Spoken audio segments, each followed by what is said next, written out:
Assalamualaikum warahmatullahi wabarakatuh. Anak-anakku kelas 7 UPT SMP Negeri 10 Gresik yang saya cintai dan saya banggakan. Puji syukur kehadirat Allah Subhanahu wa taala, pada pagi hari ini kalian masih diberikan kesehatan oleh Allah Subhanahu wa taala sehingga tepat di hari ketiga MPLS, yakni hari Rabu tanggal 15 Juli 2020, kalian masih bisa mengikuti MPLS dengan baik. Mudah-mudahan kalian semua bisa memperoleh pengalaman baru di UPT SMP Negeri 10 Gresik. Yang kedua, salawat dan salam Allah tetap terabadikan kepada junjungan kita Nabi besar Muhammad Shallallahu Alaihi Wasallam.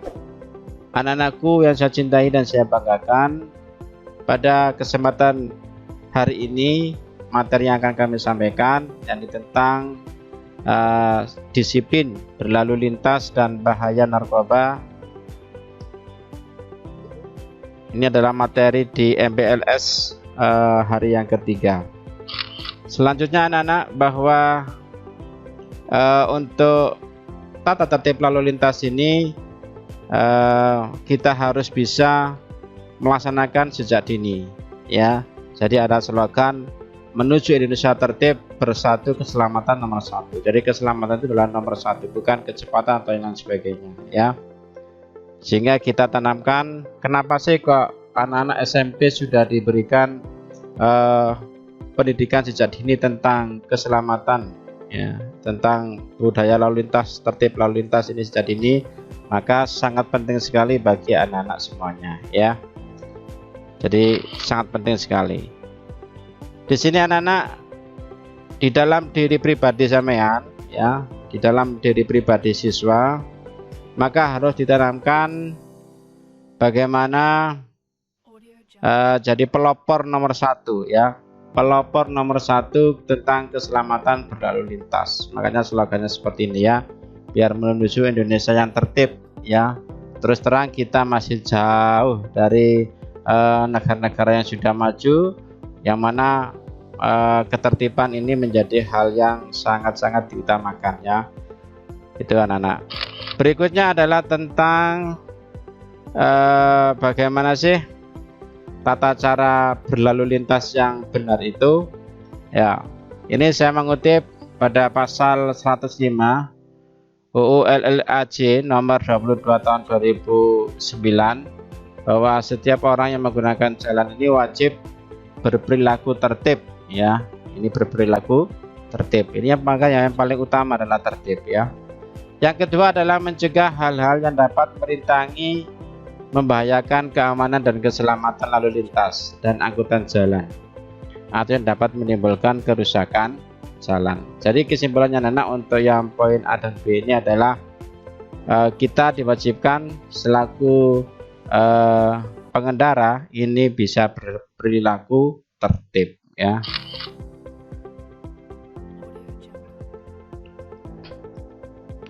Berikutnya adalah kewajiban pengemudi saat berkendara, ya. Saya ulang sekali lagi, kewajiban pengemudi saat berkendara, pasal 106 UU LLAJ nomor 22 tahun 2009. Yang pertama adalah wajib mengemudikan ranmornya. Ranmor itu adalah kendaraan bermotor, ya, dengan wajar dan penuh konsentrasi. Jangan sampai pengendara itu melamun, ya, melamun sehingga tidak bisa konsentrasi atau tidak fokus.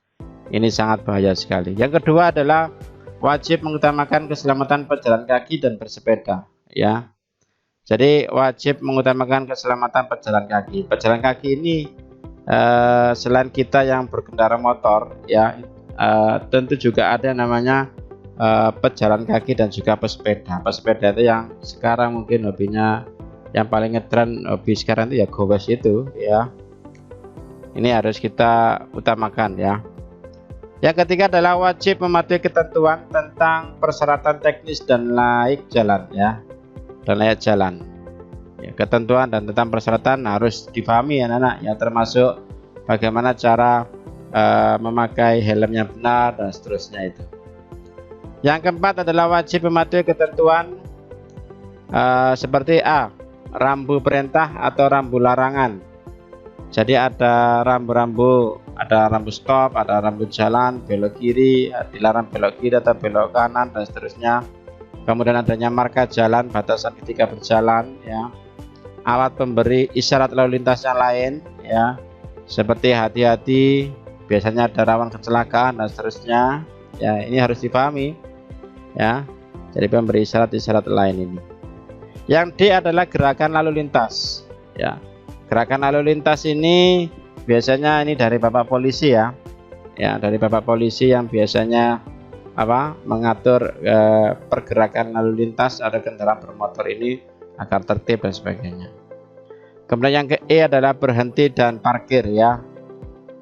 Ya, berhenti dan parkir ini apabila ada sesuatu hal, ya, maka wajib tahu, ya, bagaimana cara berhenti yang baik.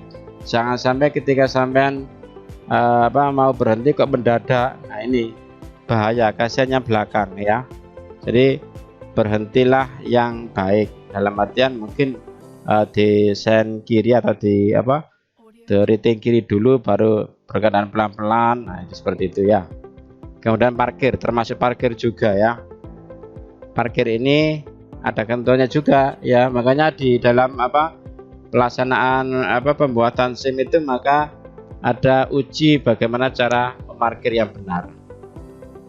Yang F adalah peringatan dengan bunyi dan sinar, ya. Peringatan ini wajib diketahui oleh pengendara. Kemudian kecepatan maksimal atau minimal, ya. Di dalam aturan anak-anak, ya, di dalam berkendara itu memang kita pasti akan biasanya menemui rambu-rambu karena seperti ini. Kecepatan maksimal 60 km per jam, ya. Berarti 60 km per jam bagi pengendara tidak boleh lebih dari itu, ya. Konsekuensinya nanti adalah ketika melebihi 60 km per jam berarti otomatis akan ditilang oleh Bapak polisi, ya, melanggar aturan berarti. Lanjut anak-anak. Berikutnya adalah 5. Pada saat diadakan pemeriksaan ranmor, ya. Pemeriksaan ranmor itu kendaraan bermotor, ya, yang di jalan. Ini biasanya sering kita jumpai, ya. Sering kita jumpai Bapak polisi ini sangat sigap luar biasa, ya. Jadi Bapak polisi ini biasanya melaksanakan pemeriksaan ini secara berkala, ya, secara berkala. Yang mana mentertibkan biasanya yang perlu ditertibkan ini biasanya yang ditanya, yang disita ini adalah STNK, ya, surat tanda bermotor itu, ya, ya, STNK itu, ya, surat tentang kendaraan itu. Kemudian SIM, surat izin mengemudi, ya. Kemudian bukti lulus uji berkala, ini biasanya yang diperuntukkan untuk yang angkutan-angkutan itu, yang angkutan umum, ya. Apakah lolos apa tidak, apakah diuji secara berkala apa tidak, ya. Kemudian tanda bukti lain yang sah, ya, biasanya ditunjukkan dengan adanya macam-macam, ya, intinya terkait dengan surat kendaraan bermotor. Kemudian yang keenam adalah setiap orang yang mengemudikan ranmor R4 itulah roda 4, ya, atau mobil atau lebih di jalan, dan penumpang yang duduk di sampingnya wajib mengenakan sabuk pengaman, ya, otomatis, ya. Jadi kalau kita berkendara kemana saja, ke Surabaya, Sidoarjo atau Kediri atau lain sebagainya, ya, ini seyogyanya wajib mematuhi, yaitu menggunakan sabuk pengaman di sampingnya itu biasanya. Selain sabuk juga ada penumpangnya di sampingnya, itu wajib, ya, wajib. Kemudian yang ketujuh adalah setiap orang yang mengemudikan sepeda motor dan penumpang sepeda motor wajib mengenakan helm yang memenuhi standar nasional Indonesia yang dikenal dengan SNI, ya. Jadi ini sangat-sangat sangat penting sekali bagi pengendara bermotor. Kadang-kadang kita ini memakai helm itu salah. Dalam artian contoh ada yang pakainya di mana itu di dengkul itu ada yang terbalik pun juga ada yang diangkat ke atas, ya. Jadi itu salah ya. Yang benar adalah kalau sudah helm itu diklik atau dikaitkan ya pengamannya yang di bawah itu, maka otomatis sudah benar. Dan SNI ya, SNI ini berarti sudah mematuhi standar nasional Indonesia ya. Maksudnya apa SNI ini anak-anak? Jika nanti terjadi hal-hal yang tidak diinginkan, maka otomatis insya Allah ya, insya Allah akan kepala kita akan aman ya. Tuh. Kemudian yang ke-8, setiap orang yang mengemudikan sepeda motor tanpa kereta samping dilarang membawa penumpang lebih dari 1 orang ya. Maksudnya apa ini kira-kira ya? Jadi setiap orang yang mengemudikan sepeda motor tanpa kereta samping dilarang membawa penumpang lebih dari 1. Ini berarti apa ini? Sepeda motor yang tanpa kereta itu loh, samping dilarang membawa penumpang lebih dari 1 ya. Nah seperti ini, seperti yang ada di gambar ini. Nah ini jelas ini. Tidak boleh ini double 2, tidak boleh, harus ada 1 ya. Seperti itu. Nah, hal-hal yang perlu diperhatikan bagi pengendara sepeda, harus menempatkan di sebelah paling kiri dari kendaraan lainnya. Ya, jika ingin mendahului maka harus di posisi sebelah kanan. Tidak dibenarkan berjajar ke samping lebih dari 2 sepeda. Nah, ini biasanya terjadi ketika roadway road race, apa itu namanya yang biasanya beriring-iringan itu. Nah, ini nggak boleh anak-anak ya, tidak boleh. Jadi berkendara itu tidak boleh berjejer bareng bersamaan gitu, nggak boleh ya, karena ini melanggar aturan ya. Kenapa? Maka otomatis akan mengganggu pengendara yang di belakangnya ya, sangat bahaya sekali. Yang ketiga adalah dilarang bergantungan pada kendaraan bermotor yang sedang berjalan ya. Ini mungkin atraksi itu ya, sangat dilarang karena juga berbahaya juga bagi diri kita sendiri ya. Yang keempat, dilarang membawa beban yang melampaui kemampuan atau membahayakan keselamatan pengendara sendiri maupun pemakai jalan lainnya ya. Beban yang melampaui kemampuan itu artinya seperti ini anak-anak. Biasanya ini bagi bapak atau ibu ya yang membawa barang, tumpukan barang, habis kulaan atau mengantar barang, ini melebihi muatannya ya, sampai melebihi 1 meter atau hingga sampai 2 meter. Ini bahaya sekali ya. Kenapa kok bisa bahaya? Ya mungkin karena salah satunya terpaan angin itu ya, terpaan angin. Kemudian kalau sudah celaka maka otomatis bisa membahayakan ke pengendara yang lain, terutama di sebelah kanan kiri atau samping atau di sebelah belakang itu ya. Yang kelima adalah pada malam hari harus menyalakan lampu ya, otomatis ya. Yang keenam harus selalu mengecek kelengkapan keadaan sepeda. Nah ini harus sering-sering kita cek anak-anak bagi pengendara sepeda motor nanti jika kalian sudah dewasa ya.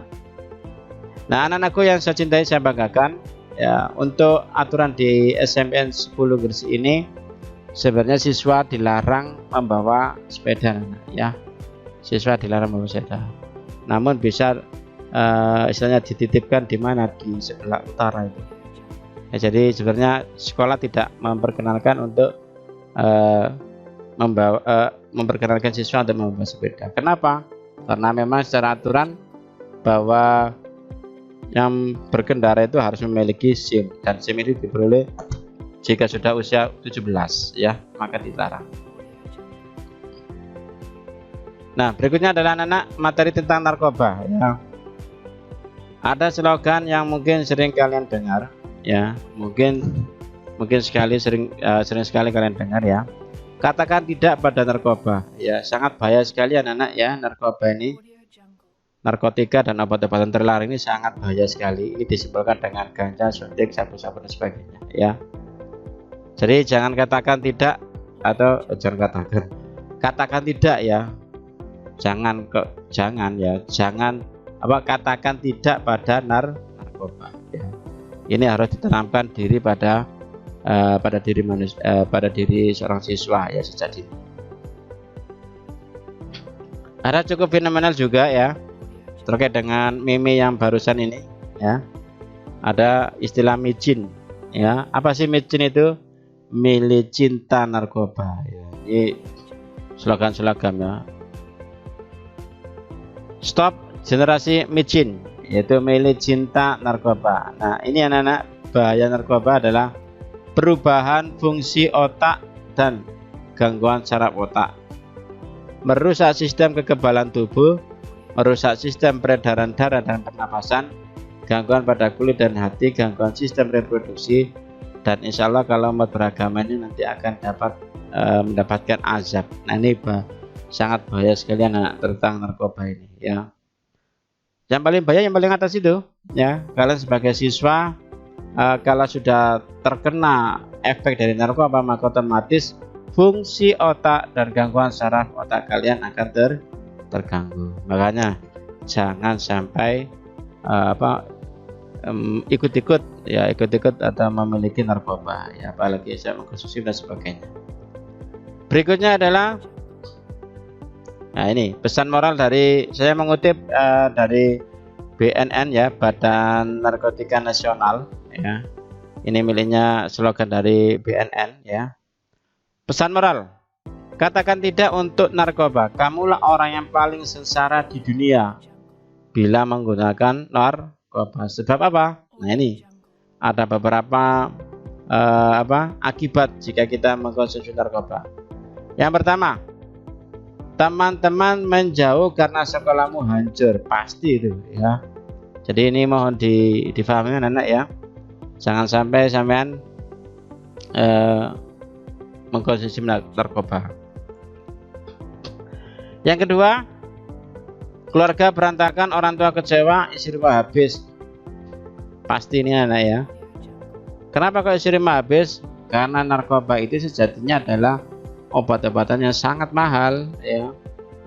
Ada yang 100.000, 200.000, dan lebih sampai jutaan ya. Makanya kalau orang nggak bekerja terus pakai narkoba, maka otomatis ya habis sudah harta dan kekayaannya itu ya. Makanya hati-hati. Yang ketiga adalah ditangkap polisi, masuk penjara, gila dan mati. Wah, luar biasa ya. Sangat luar biasa ini, gila dan mati ya. Hati-hati anak-anak ya, hindari. Kemudian masa depan suram, ini pasti nih, karena tidak sekolah, putus sekolah atau putus kuliah, maka otomatis masa depan akan suram. Yang kelima, setan jadi senang karena kebodohan kamu. Nah, Allah pernah berfirman pada hambanya bahwa setan itu adalah musuh yang nyata bagi manusia ya. Makanya hati-hati di dalam melaksanakan atau